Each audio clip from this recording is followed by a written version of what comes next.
Diversity and inclusion programs at most companies are implemented based on measuring immediate needs rather than the longer-term impact of hiring, mentoring, and promotions. Further, the programs may not necessarily incorporate components which affect the grade school or college pipelines, or in the case of women, those seeking to return to work after a break. Padmaja Vrudhula, Industry Innovation Executive, Office of the CTO of VMware, will offer a framework to measure our long-term effectiveness in her talk, A Holistic Analysis Framework for Diversity in Technology.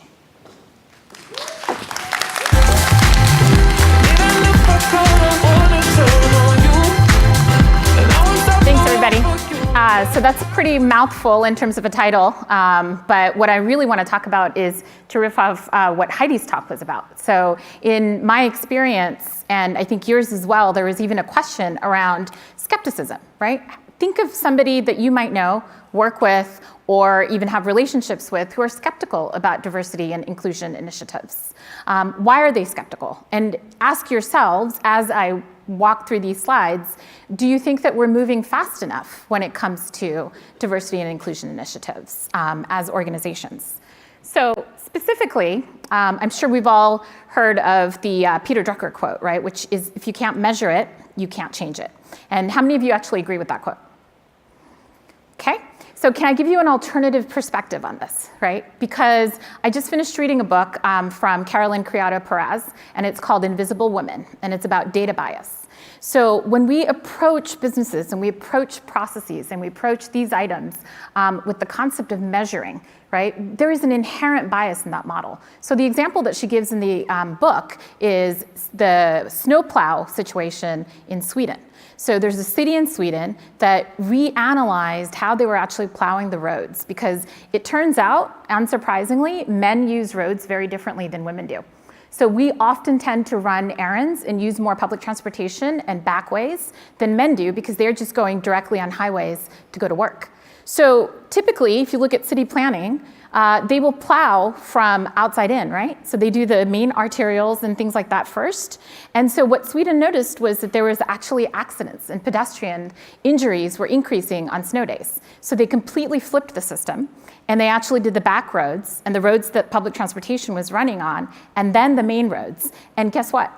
The injuries went down. So I want us to think about, why is it that we're so tied to metrics when it comes to something that's core and fundamental to who we are as people and what we do at work? So our typical diversity and inclusion metrics look like this. They're beautiful dashboards, and they give us some surface characteristics.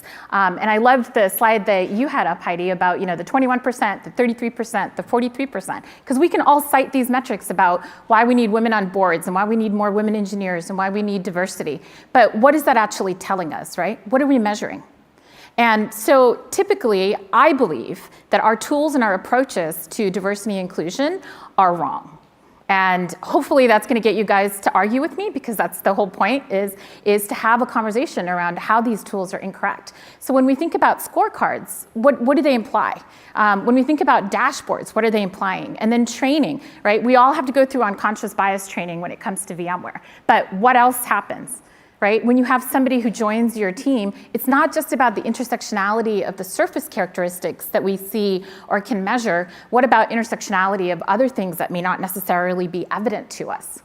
So we need to take a look at that when it comes to scorecards. I personally am not a fan of scorecards, except when it comes to baseball, which is what this is. So I am a huge baseball fan, and it's quite sad that it's no longer as popular as it used to be. But the whole point of keeping a scorecard in baseball is to understand the action and to have a score, i.e. who won, who lost, right? So the whole concept around sabermetrics in baseball is to use data to do analysis on something that's essentially an art, right? And that, to me, is similar to the approach that we fall into when we start thinking about people with regard to scorecards. So when you look at the static metrics that exist in scorecards, it's a point-in-time perspective, right? It's not a continuous perspective. If you as a manager hire somebody and that person leaves your organization, do you follow what they're doing? Does that still count? Is that still a diversity and inclusion characteristic that we need to care about, or is that the other person's problem or opportunity? right? So that's one challenge. The second part is there's skewed incentives. VMware has an amazing diversity and inclusion program, and I adore our culture. And to Heidi's point, to us, Epic 2 are not just values or posters. We try to live them every day. And yet, every once in a while, I still get a phone call that says, hey, you're my diversity interviewer. Can you interview someone? Why, right? What kind of incentives are we driving when we allow for those kinds of things to happen? The spirit of the law versus the actual letter of the law. And I think the other part of this, and where we end up losing the allies that we need in order to make this holistic, is we tend to turn people off when we start thinking about it as binary, right? It becomes a zero-sum game for a lot of people who may not necessarily be in the non-Caucasian male bucket. So do we really want to turn them off by having this type of a binary approach? You've seen the articles from Google and some of the recent things that have been happening in the news. So, if you create a scorecard, there is an implication that there's a winner and a loser. And I don't necessarily think that that's the way that we want to head. So the second part is dashboards. I love dashboards, I love Tableau, but I don't think that dashboards are necessarily the best way to measure these types of capabilities. So, this cockpit, the latest Boeing issues notwithstanding, the idea is that you have these dashboards because you can take action in real time. Now, most of you are managers or have some type of a responsibility for handling people. How many of you have the ability to actually take care of something in real time when it comes to your people or these types of initiatives, right? So why do we do dashboards? And then the second part of this is the underlying process. The people that own the process typically are not the ones that are actually receiving the results or the metrics. So again, if you don't own the process, what can you do about it? And the analogy is if you're a pilot and you're sitting in a cockpit, you actually can take action, right? That's why they have dashboards, because they can do something. But a lot of us can't. And yet we still use them as a tool for being able to say, this is what we want to be able to cover and advance. And then the third part of this is the continuous improvement process. And Heidi, we didn't even plan the presentation, but so many of the points that you were making just resonated with me because we don't, right? We don't have a continuous improvement process to understand what are we doing well and where can we actually improve and look at our successes. We only tend to focus on our failures. But again, if you look at the military or you look at pilots or any of these folks that actually have real-time dashboards, they do after-action reviews. And the part of the after-action review, and our military is great at doing that, is to understand what worked well so you can repeat it. So again, ask yourself, how often are you able to do this in your daily life? So what do we need to think about? I'm stunned when I think about this, and I come from an engineering background, right? At the language that we now use when it comes to diversity and inclusion. It's so anodyne, right? It's about retention percentages. And all of these what are we gonna be doing when it comes to some group or whatever, and it takes away the people. And this is a very difficult situation for me to be in because, again, I'm an engineer and I thought as an engineer, I would completely eliminate people and only have to work with software and computers. And that's not the reality, right? So the last 10 years, all I've been focused on is having to work with people. The technology problems are the easy problems to solve. And yet, if you ask yourself what we're talking about in diversity and inclusion, it's about the people, but we refer to them as, systems or as other things other than people. And we need to have that connection. So those are all the problems. And here's something else that kind of worries me. And that has to do with the fact that, again, back to the Drucker quote, we focus too much on measuring attributes. So there's a lot of surface level attribute measurement that goes into dashboards and scorecards. And that's partially the reason why I'm saying that I don't think that those are useful for us. So these are all of the things that we can see. And my friend Alex, shout out to him, who's probably watching this online. He talked to me about the iceberg for years and years and years. And the discourse on this is there's a deeper level change that we need to be able to affect. Right? And that deeper level change is about our values and our beliefs and our attitudes and maybe even our biases. And some of you might be thinking, why am I doing this at work? What is the point? But also think to yourself, how many hours in a day, how many hours in a week, how many hours in a month or a year are you spending at work? So if you don't address these deeper level characteristics, what kind of an experience are you going to have? If all we're doing is measuring and trying to fix the surface level, we're not really touching on what we can actually do in terms of change. And today's theme is about innovation and inclusion, and that's the reason why I want to challenge you all to think about how do we truly innovate. So when it comes to my customers at VMware, I constantly talk about the fact that the technology execution model is changing, right? So you're no longer running IT operations the way that you did even 18 months ago. Anybody heard of DevOps? If you're a VMware employee, so obviously you've heard of DevOps and others as well, right? So it's so interesting to me that we're willing to make a change with regard to DevOps where we say operations and development needs to be the same team, and yet we still continue to hold diversity and inclusion and HR as a separate organizational function. Why? Why is it that we can, take some of the core practices that actually are, instrumental in driving business value and not look at that same type of lens when it comes to what we think as people as being important, right? So the future of work is changing. So in addition to the stress that we're talking about with regard to some of the surface level characteristics, this is the new reality for many of us in technology, whether we know it or not. And it's just a matter of time, it's not a question of if, as they say. So because of that, what I think we actually need, not a scorecard, not a dashboard, but an actual protocol. So all you engineers out there, right? We love protocols. And I don't understand why we haven't thought of thinking. Now, let me try that again. I don't know why we haven't thought about this sooner. Right? Because what is a protocol? A protocol is an agreed upon method of transaction, communication, and exchange. Cloud, internet, TCP/IP, all of these things are enabled because of this simple definition that we came up with as engineers. So I want to challenge all of you to think of a protocol for diversity and inclusion. And that protocol could potentially look like this. So it's a protocol stack for diversity and inclusion. And I only have about 5 or 10 minutes left, actually 3 minutes left. So I won't be able to get into all of the details around this, but this is a workshop that I would love to run for our customers, for you, for anyone, because what we're talking about here is that holistic framework. So again, Heidi touched on culture and transparent feedback and looking at some of the things that we're looking at here, specifically around external, internal. So what you see here in this protocol stack is, first of all, diversity and inclusion teams don't sit outside of the organization. They're a part of the organization. And then they also have bidirectional feedback to external stack and the internal stack. And the external stack are STEM programs. So we do have a pipeline problem, even in STEM, because more and more people are actually dropping out of STEM. So how do we address that problem from the beginning so that our funnel continues to have the types of people that we need? The second part is everybody focuses on college recruitment, but how are you doing with regard to non-traditional programs? Ask yourself, as AI and machine learning starts becoming more prevalent, do you really need certain roles to have PhDs or master's degrees or bachelor's degrees? Or is it possible to have a deep knowledge learned from a 2-year associate degree?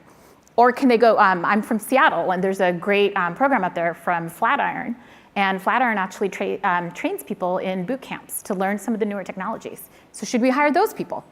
Alternative recruitment, right? So do we go and target our recruitment around women that have left the workforce for whatever reason it might have been? It could have been biological, it could have been cultural, as Heidi pointed out. So why aren't we focusing on recruitment programs for that?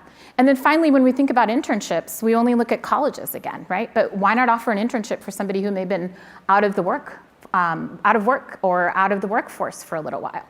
So those are your external factors when you think about what can we do from a protocol perspective. Our other factor is really around recruitment and talent management. Are we actually using the right processes in order to be able to get the talent that we need throughout all stages of the pipeline and the funnel? And once we get them, the way we work has to fundamentally change. So in the middle is the life cycle. If you can do Agile and you can do DevOps, why can't you have a team that's actually focused on having a common work plan? Why can't our teams actually have common interactions similar to an API? How easy is it for us to be able to interact and interface with APIs? Why don't we do that as people with common interactions and interfaces and work plans? Transparent feedback. I love how everybody talks about we want to build a failure first organization or safe organization. Ask yourself, how many performance reviews did you actually get accolades for failing? Anyone? Did you give accolades? Did you say, hey, you did this and it failed, but this is what you learned and we're better as an organization, right? So these are some fundamental things that we need to think about changing when it comes to execution. And again, back to the metrics challenge, right? So the outcomes that we have are often couched in terms of metrics that don't mean anything to us unless we're in the C-suite. So I want us to change the language. I want us to talk about outcomes about predictable execution of business objectives, improved product quality, increased customer satisfaction, because these are things that mean something to all of us and that we can control. And then specifically, instead of scorecards, I want us to do indices. For all you mathematicians out there, the reason why we have calculus is because rates of change are more important than absolute derivatives, right? We need to track trends. And so the consumer price index is a great example of an index that shows how we're doing, right? Because it pegs inflation. It affects a lot of things in our life. So why don't we have a versatility index? We know that the skills that need to happen are all going to be about versatility. So let's think about what those are and what the levers are. And then finally, I think that Deming's quote's actually more important, which is that you can't assume that you actually have to measure it. I think you actually have to, it's too costly for us to not start this change. So I do have a call to action for all of us, specific to the way that I started this, which is I want us to change our language, right? Let's talk about protocols. Let's talk about outcomes. Let's talk about inclusion even more broadly than the way that we do. And rip up your scorecards and dashboards, if possible.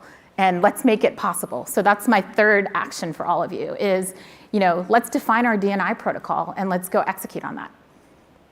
Thank you. Questions?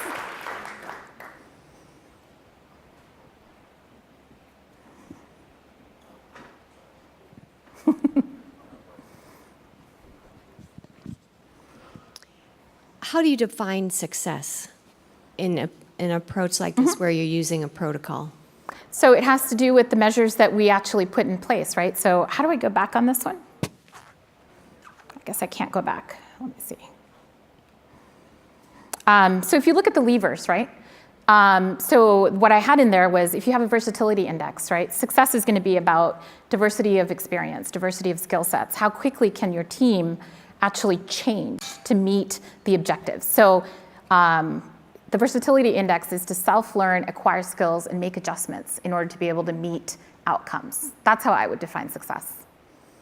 And the same thing with the resilience, right? Fail fast with respect to ideas, features, and products. And then if you look at first-time quality and continuous improvement reports, these are ways to take a look at whether or not we've hit that target. And then look at it over time as well, not as an absolute value, but as that index that I was mentioning. And have you seen examples of this being used? I have not. So I just came up with it. Okay, all right. So I want to try it out.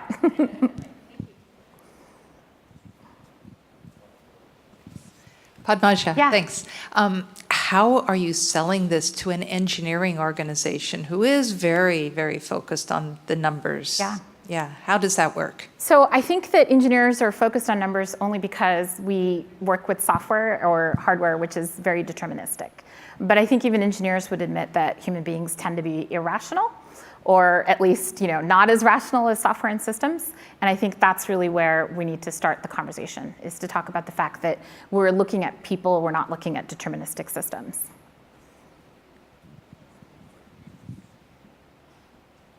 On my side.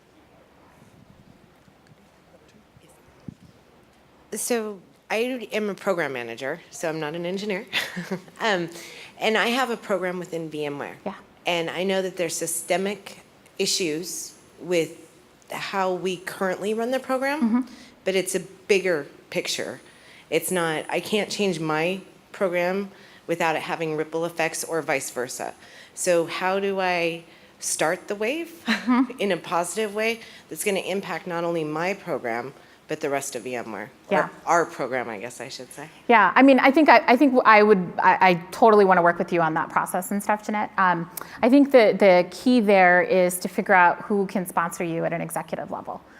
Because we do have to do it incrementally. I mean, as much as I want to improve the pace of change, because I don't think it's going fast enough, I do think that we still need to look for that powerful executive sponsor, because that's the reality of organizations. Hi. So I'd like to ask everybody who spoke today not to underestimate the impact that infrastructure has, especially with respect to people with disabilities. Tools are inaccessible, Concur is inaccessible, Source is inaccessible, everything internally that we use is inaccessible. And so then saying, but we need to hire people who are blind, you're setting them up to fail. So getting back to the root cause discussion of the previous speaker, that's the problem we have to solve first.